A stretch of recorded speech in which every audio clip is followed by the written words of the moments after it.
This is WIN News.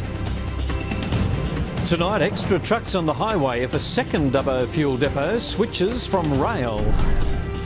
The Area Health Service rules out an imminent closure of the park's maternity ward. And Bathurst pensioners angry at an unexpected rail charge. Good evening, I'm Jeff Phillips. There are new concerns the closure of Dubbo's Shell fuel depot will force the city's BP distributor to also cut its fuel by road. With the bumper Western harvest looming, many farmers could be faced with critical fuel shortages, preventing them from stripping their crops. Twice a week, fuel trains arrive in Dubbo. Between Shell and BP, more than 2 million litres is freighted in by rail each week. That's more than 100 million litres a year. Pacific National provides the trains, but with indications Shell is closing its rail gantry at Parramatta, there may be no options for trains to continue. In June, the Reece government scrapped a 1.2 cents a litre subsidy to bring fuel to Dubbo by rail. Pacific National refused to comment on the issue.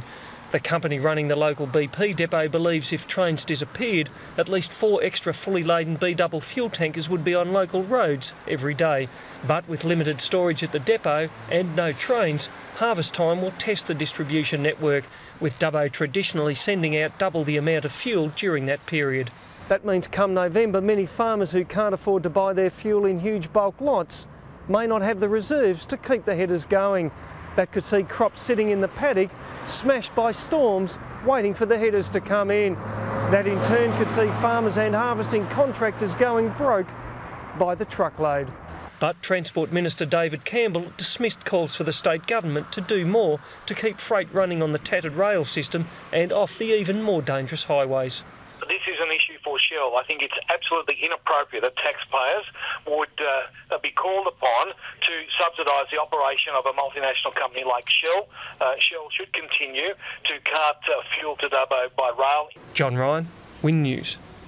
The recent scrapping of a booking fee for pensioners using travel vouchers on Countrylink rail services is being described as a political stunt. Local seniors are furious after discovering the free travel does not apply to all seats. It was this announcement in June that led local pensioners to believe they'd tasted victory. We will be scrapping the booking fee for Countrylink services. Introduced last month, seniors no longer have to pay a 15% booking fee when redeeming free travel vouchers. However, it's emerged the saving can only be made on economy class seats, leaving pensioners to pay a surcharge if they choose to travel first class. It's very disappointing. There's always a catch somewhere along the line, and it's something that we've been fighting for quite a while. Costing the government $3 million a year to scrap the economy class booking fee, the state's Transport Minister is unapologetic. It's made very clear that there would continue to be an additional charge for the premium first class service.